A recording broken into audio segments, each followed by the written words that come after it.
जिउंदियां दी भी कदी खबर ले लिया कर। मैं अल्लाह दी कसम अपनी गुनाहगार अखां ना यजदानी शहीद दे जिस्म ते 11 खंजर वजे वेखे अपनी इन अखां ना मेरा रब गवाह इंज कोल बह के वेखे। जदों बच्चा शहीद होया इंज कदमां च बह के जुमा पढ़िया ते जदों आप शहीद हो गए उदों मैं बम्मा ना छलनी चेहरा मैं 3 वरी जनाजे ते वेखे। ये सब कुछ क्यों होया? दीन वास्ते ना बोले आज दीन वास्ते अल्लाह दी तौहीद वास्ते नबी दी रिसालत वास्ते। 6 भैनां दा कल्ला भरा ते यारो पता उन्नू ही हुंदा है जिन्नू लगी होवे। तुहानू रब दी कसम बोल के तईद करे जिस ओ पता जिन्नू। बाबा जी इत्थे गल बड़ी प्यारी कर गए आंदे ने दुखिए दी गल दुखिया जाने। अगर तुहाडा दिल करे तो सुना दियां। दुखिए दी गल दुखिया जाने सुखिए नू की खबरां।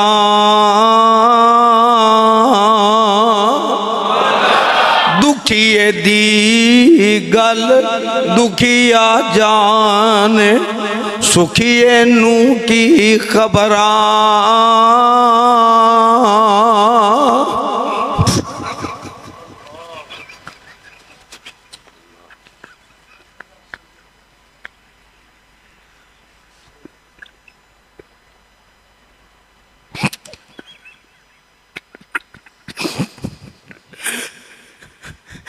दुखिए दी गल बोलो जरा।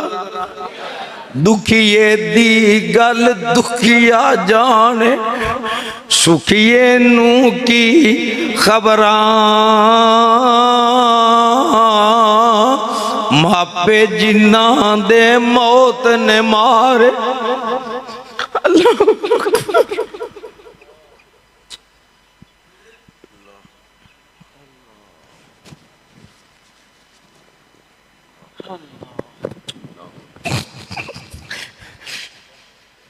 मैं जदों 3 साल घर विच नजर बंद सा अल्लाह दी तौहीद बयान करन दी वजह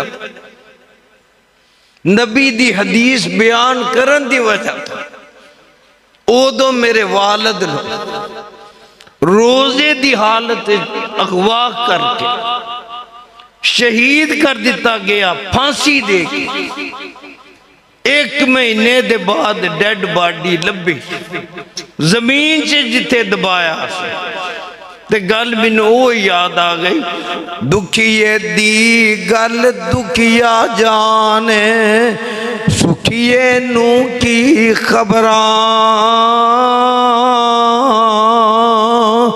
मापे जिन्ना दे मौत ने मारे तक तक रोंदे कबरां।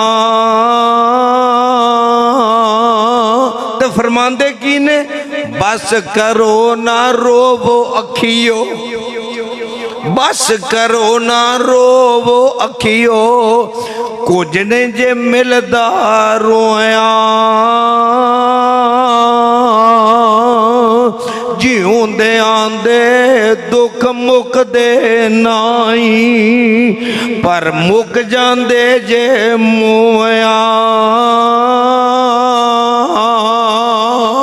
ते फरमांदे की ने रोगां विचों रोग अनोखा। अल्लाह किसे नू गरीबी ना बखाए। हौली आखो हौली। अल्लाह किसे नू अपने अलावा किसे दा मोहताज ना बनाए। भाबियां दी आमीन जरा। अल्लाह अपने अलावा किसे दा मोहताज ना बनाए।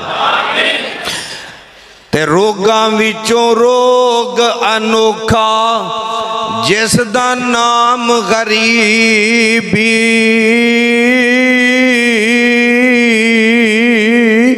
कंड करके नंग जांदे नी भैन भरा करीबी।